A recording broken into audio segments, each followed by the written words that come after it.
Je trouve ça un peu difficile aujourd'hui pour ce quatrième dimanche ordinaire de la série B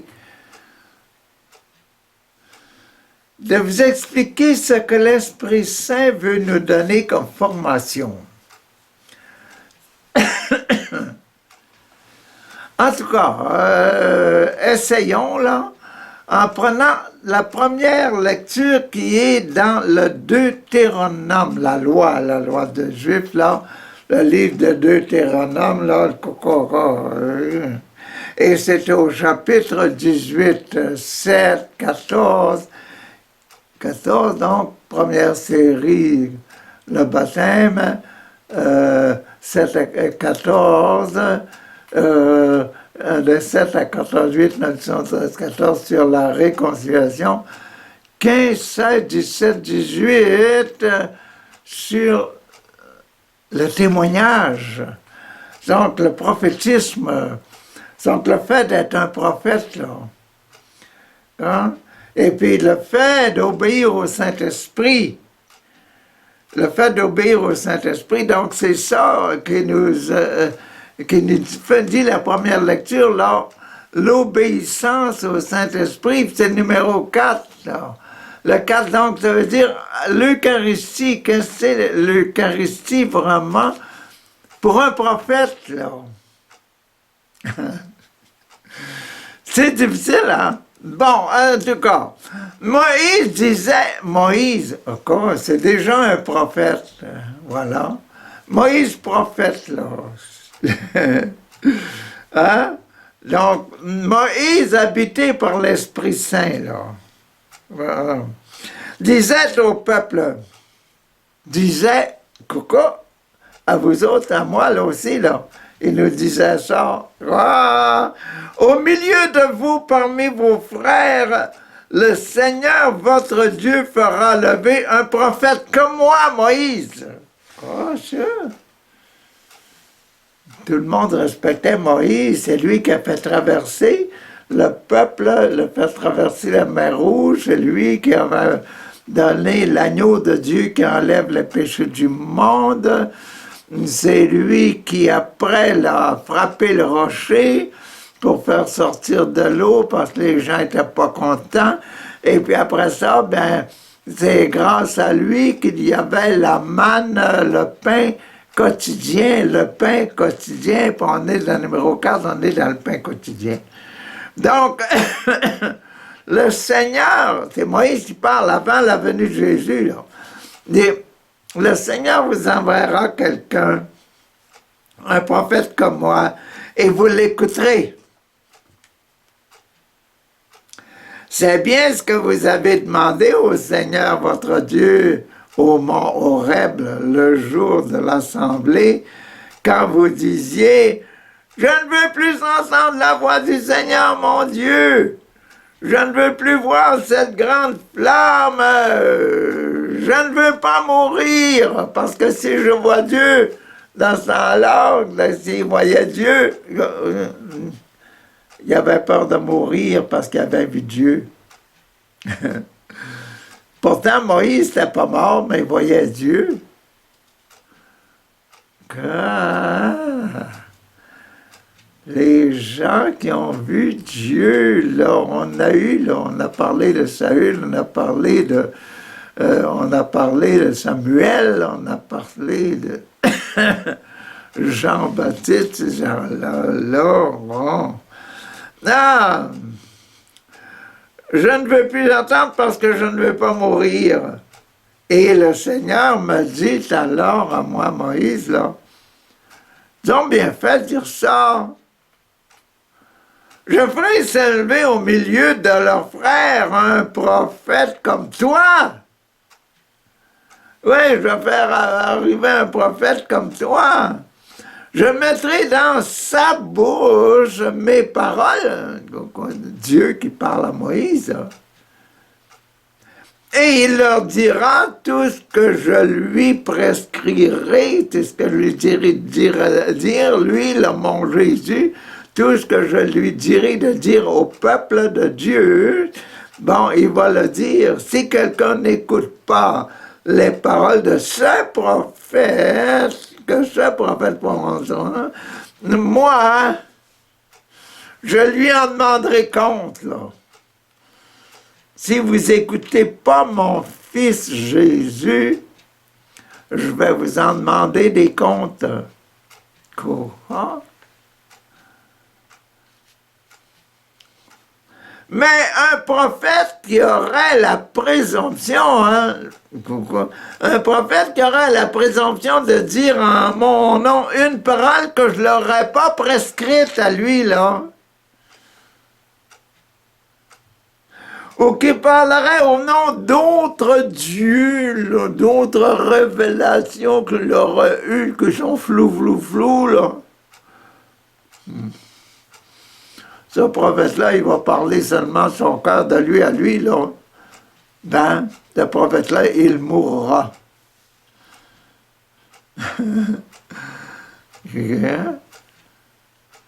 S'il ne meurt pas physiquement, il va mourir mentalement parce que je ne viendrai plus lui parler comme je parlais au petit Samuel, là. Quand Samuel s'est mis à parler avec moi, hein, dans ses rêves, là, il y avait des rêves, puis là, Élie lui dit, « Oh, bon, cette fois-ci, là, je comprends que c'est le Seigneur qui veut te parler. Réponds, me voici, Seigneur, et j'écoute, là. » Et puis après ça, Samuel s'est mis à parler avec le Seigneur, puis être rempli du Seigneur. Vous voyez que aujourd'hui, cette chose-là, c'est importante, la présence, hein, d'être rempli de l'Esprit. Être rempli de l'Esprit. Passons à la deuxième lecture. La deuxième lecture de Saint Paul apôtre aux Corinthiens, c'est un numéro 7. Saint Paul apôtre, c'est un numéro 7, c'est comment de la fidélité. C'est des fidélités, c'est comment du mariage, là. C'est comment du mariage, c'est comment de la fidélité, c'est comment de la fidélité. Un prêtre qui ne se marie pas, là, est-ce qu'il est marié? Ben oui, il est marié à Dieu. Il est marié à l'Église, là. Tu sais, la consécration du prêtre, c'est comme la consécration du religieux, de la religieuse, c'est comme la consécration du mariage. C'est une union à Dieu et faire la volonté de Dieu. Essayer de s'ajuster, ajuster sa vie à celle que Dieu suggère.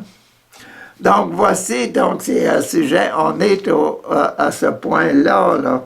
Donc, le sacrement du mariage, l'union des cœurs, là, l'union du cœur, moi avec Dieu, etc. Bon, voici ce que je veux dire. J'aimerais, Saint Paul qui parle là, j'aimerais vous voir libre de tout souci, hein. Qu'est-ce que ça? J'aimerais ça vous voir libre de tout souci, là. Souci? Ben oui, là, laver la maison, balayer, préparer le dîner, faire un bon café pour votre mari, préparer le retour des enfants de l'école, tout ça, je voudrais que vous soyez sans souci, comme quand vous avez dans l'Évangile l'histoire de Marthe et Marie, là.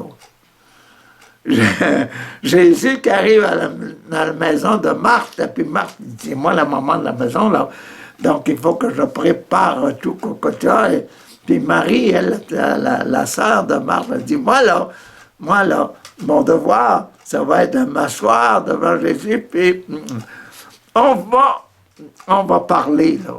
Puis, comme ça, Jésus a dit à Marthe, il a dit, Marie a choisi le meilleur part, hein, parler avec moi, m'entretenir, avoir une relation personnelle, parce que tout le reste, là, il va s'organiser. Quoi? J'aimerais vous voir libre de ce souci. Celui qui n'est pas marié, vous voyez qu'on est dans le sacrement de mariage, le sacrement de la fidélité. La fidélité, là, pas simplement le mariage pour être marié, là, être à deux, là. Tu vois, c'est pas ça, là. Hein? Celui qui n'est pas marié a le souci des affaires du Seigneur. Quand vous êtes jeune fille ou bien jeune garçon à la maison, là, et puis vous êtes trop jeune pour avoir des relations, puis etc., de courir après les filles, vous êtes trop jeune pour ça, là. Votre esprit, tout ça devrait être quand? Rien. Affaire du Seigneur. C'était beau quand on était jeune, hein? Comme on avait le cœur pur, puis comme on était débarrassé des fameuses obligations qu'on s'est imposées quand on a commencé à aimer vraiment avec notre corps. Tout ça, hein? Les affaires du Seigneur. Il cherche comment plaire au Seigneur. Et ça, Paul, il dit ça, j'aimerais bien vous savoir libéré de toutes ces choses-là, hein? Pour que vous soyez complètement au Seigneur. Celui qui est marié a ceci des affaires de ce monde, lui. Comment, hein? Il cherche comment plaire à sa femme. Il se trouve divisé entre les affaires de Dieu et les affaires de ma femme, là. Il faut que je garde ma femme pour qu'on ait des bonnes relations, qu'on soit intime et puis qu'on se sache se découvrir l'un l'autre. Oui, oui. La femme sans son mari, ou celle qui reste vierge, là, la femme sans mari, ou bien celle qui reste vierge, hein, a le souci des affaires du Seigneur, elle aussi. La femme sans mari, là,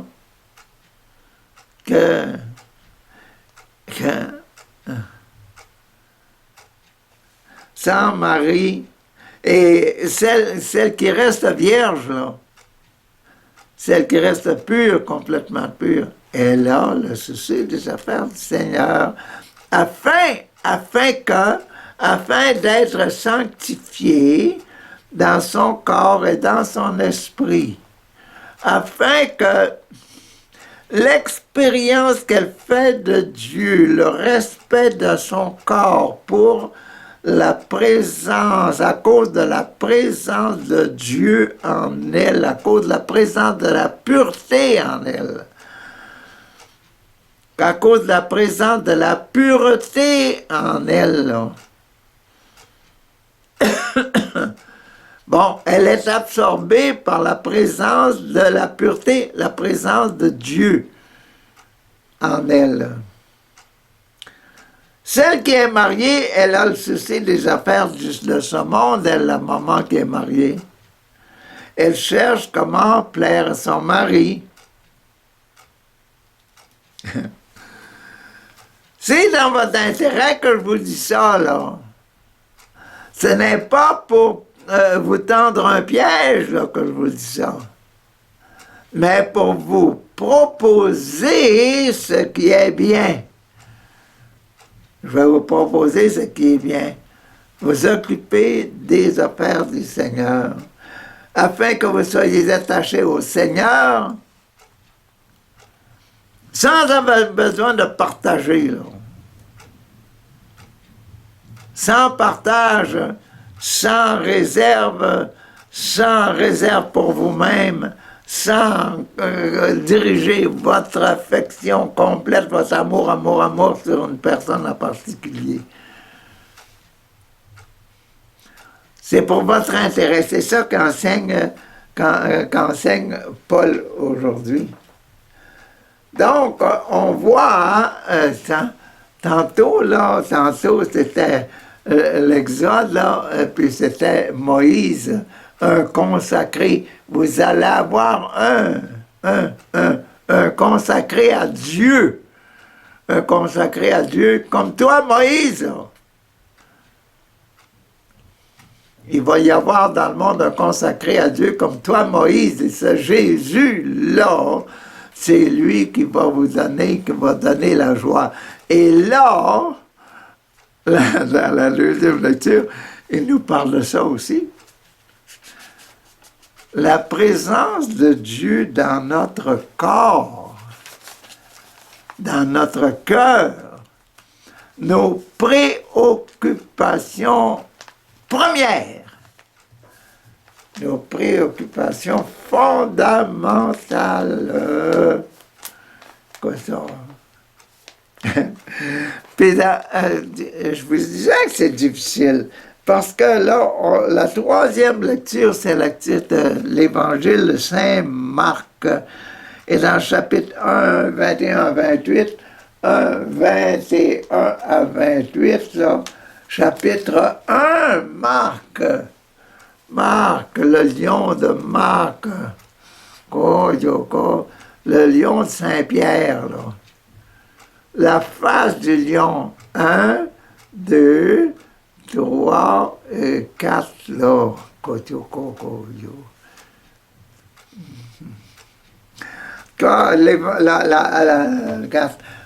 La carte de notre Père, donne-nous aujourd'hui le pain de ce jour. C'est ça, là, on est là. On est dans ce chapitre 4 de Marc, là, à la hauteur de l'Eucharistie. Manger, mettre quelque chose dans le ventre. Là. Pas mais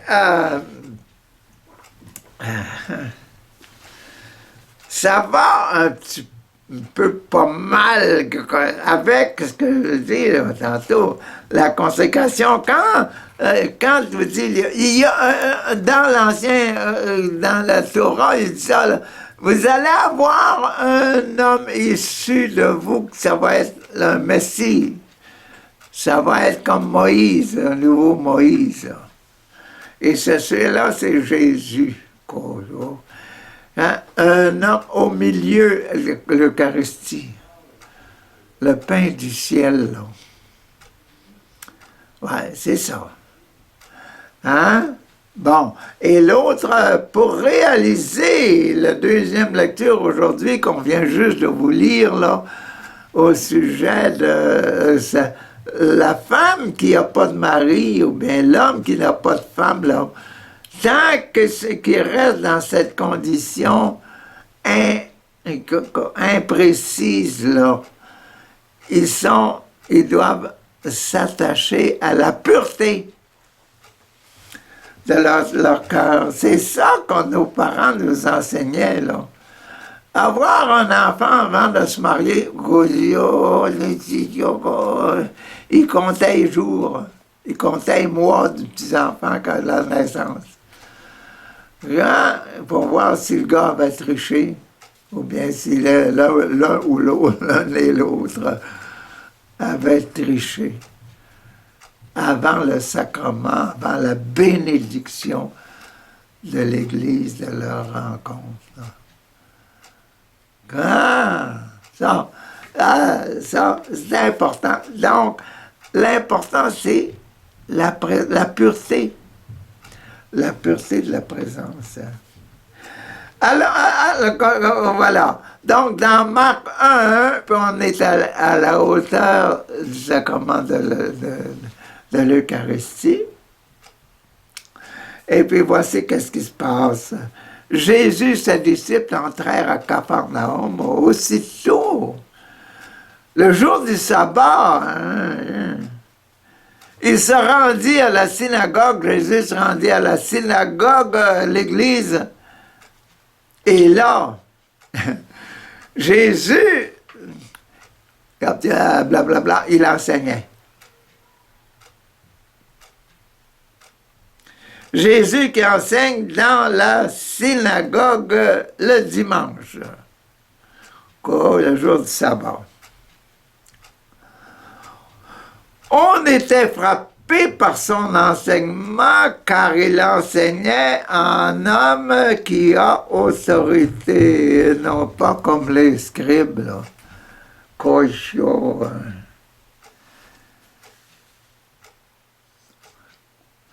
On était dérangé puis surpris de voir que ce Jésus-là, Jésus qui enseignait, là, il enseignait avec autorité. Pourtant, c'est un citoyen, là.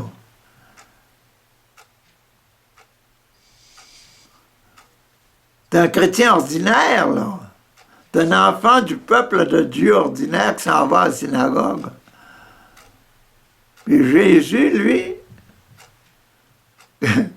qu'est-ce qu'il y avait de différence dans Jésus puis dans les autres, là?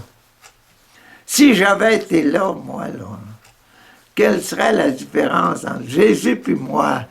Est-ce que j'aurais la même autorité, là? Et puis, qu'est-ce que j'enseignerais avec la même autorité? Pourquoi qu'il enseigne avec autorité? C'est parce que Jésus, il y a quelque chose en dedans de lui, là. Il y a un esprit en dedans de lui. L'esprit de la pureté, l'esprit de l'innocence. Jésus, un petit innocent qui parle en avant, là. Écoute, tu vois, un innocent, mais qui est écouté, hein? Il est écouté, encore, frappé par de son enseignement, car il enseignait en homme qui a autorité, non pas comme les scribes, là. Or, or, il y avait dans la synagogue un homme tourmenté par un esprit impur. Il y avait un homme là dans la synagogue par l'esprit impur, là, un esprit mauvais, là, un esprit impur. Qui se met à crier, ah, que nous veux-tu, Jésus? Il se met à adresser à Jésus qui enseignait. Cet homme-là, dérangé par l'esprit mauvais, par le démon. Que veux-tu, fils de Jésus de Nazareth? Es-tu venu pour nous perdre? Je sais que tu es le Saint de Dieu le pur, celui qui est rempli de pureté grâce à Dieu. Conscience.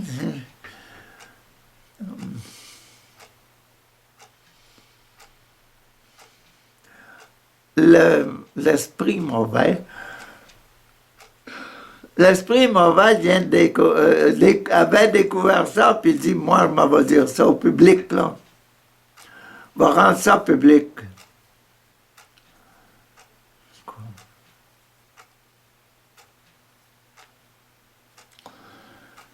Tu es le Saint de Dieu. Jésus. Jésus l'interpella. L'interpella vivement. Tais-toi.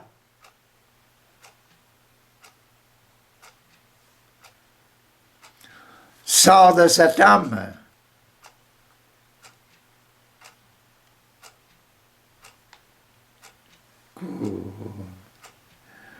L'esprit impur le fit entrer en convulsion. L'esprit qui était dans le possédé, là, il se fit entrer le gars dans la convulsion. L'esprit qui a entendu le tais-toi, puis sort de là. Je ne savais plus comment manœuvrer dans le corps. L'esprit impur le fit entrer en convulsion, puis, poussant un de grands cris, il sortit.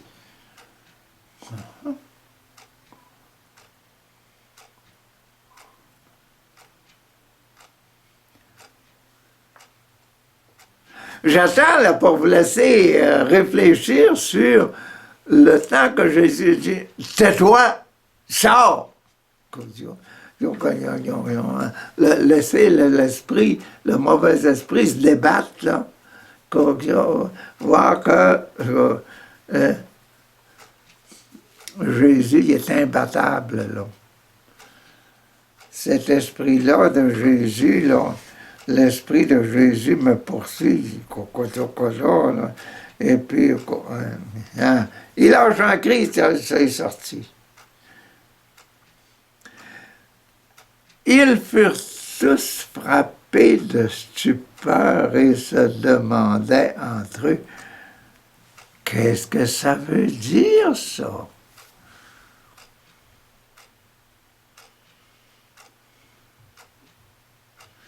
Qu'est-ce que ça veut dire?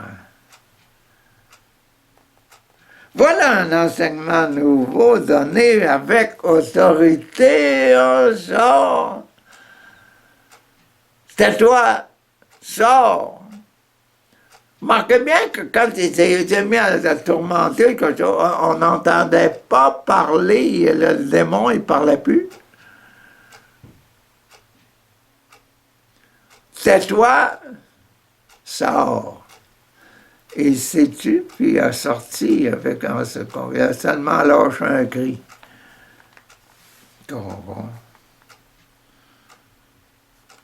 Il commande même aux esprits impurs, ils obéissent.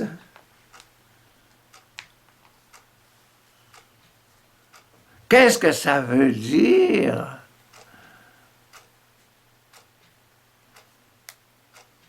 Et puis c'était, le jour de l'Eucharistie, le jour que l'on vit quelque chose ensemble. Ça fait plusieurs fois qu'on parle de l'Eucharistie comme étant Jésus au milieu du peuple. Jésus, aussi, on voit Jésus au milieu de la synagogue. Jésus dans la synagogue, là, c'est comme Jésus était dans le ventre de la synagogue, là. Et puis que quand il parle au démon qui est dans le ventre des possédés, des gens qui écoutent, là, ferme ta boîte, il sort de là. Le corps du possédé, il est toujours là, là. Mais l'esprit, get out, va-t'en. On voit encore ça aujourd'hui, la présence de l'Esprit Saint lors des mouvements charismatiques ou bien lors des mouvements de prière organisés par les paroisses. Tu vois quoi? Organisés par les grands priants et par les prophètes, ceux qui ont été choisis par Dieu pour faire prier les gens, là, les prophètes, là. Il ne faut pas nécessairement être catholique pour être prophète. Le prophète, c'est celui qui est choisi par Dieu pour parler au nom de Dieu, puis dire les paroles de Dieu.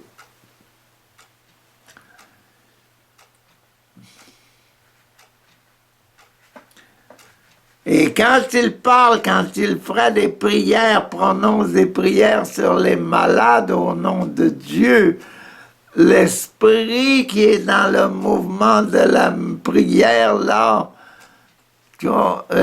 l'esprit, le bon Dieu, esprit qui ménage partout, là. Hein, l'esprit de Jésus qui est dans l'église de Capharnaüm, là. Et puis qui est dans cette église-là, et puis que l'église est transformée, puis que les gens l'écoutent, et que tu comprends, c'est ça, on regarde le démon qui quitte, là. C'est l'esprit qui poursuit l'esprit. Là, la valeur intrinsèque, la valeur profonde de l'esprit. C'est ça que le Seigneur veut nous montrer aujourd'hui. C'est quand on organise des prières, quand on organise il faut qu'on soit sûr qu'on fasse venir l'Esprit de Dieu là pour qu'il y ait, pour qu'il y ait des manifestations de l'Esprit. Il faut que l'Esprit de Jésus soit là. Conscient. Il faut vraiment que Jésus soit là. Papa, mon Dieu, là,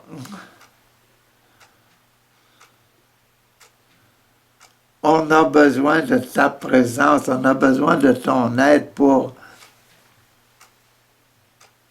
nous transformer, là, nous faire vivre vraiment dans toi, dans ta présence, et puis vraiment mettre Jésus, l'esprit de prière de Jésus, l'esprit qui est dans Jésus qui dit, démon, sors de moi là, sors de lui là, tu vois, pour qu'il devienne réalité. Papa, donne-nous cette puissance, cette foi en nous, là, mais cette foi en ta présence, à la présence de ton esprit, à la présence de ton Jésus, la présence de ton esprit de Jésus. On dit c'est l'esprit de Jésus parce que Jésus nous a été l'exemple. Mais en réalité, c'est ton esprit parce que c'est ton Jésus, puis c'est notre Jésus. Cet esprit de pureté, une fois qu'il rentre en nous, là, il n'y a plus grand place pour ce démon. Merci, Papa, de mettre en nous ce grand désir, ce grand amour de l'Esprit Saint. L'esprit de sainteté, l'esprit de pureté. Et c'est en même temps l'esprit d'amour. Parce que si tu veux faire du bien à quelqu'un, aime-le. Si tu veux faire du mal à quelqu'un, tu deviens un petit démon pour lui. Donc, non, l'amour est très important. C'est ça l'amour. Papa met cet amour en nous, là, afin qu'il triomphe,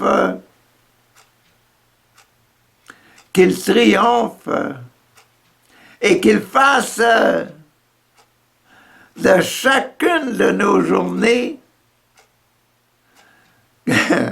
qu'il fasse, l'Esprit Saint, qu'il fasse de chacune de nos journées une étoile du ciel. Amen. Alléluia.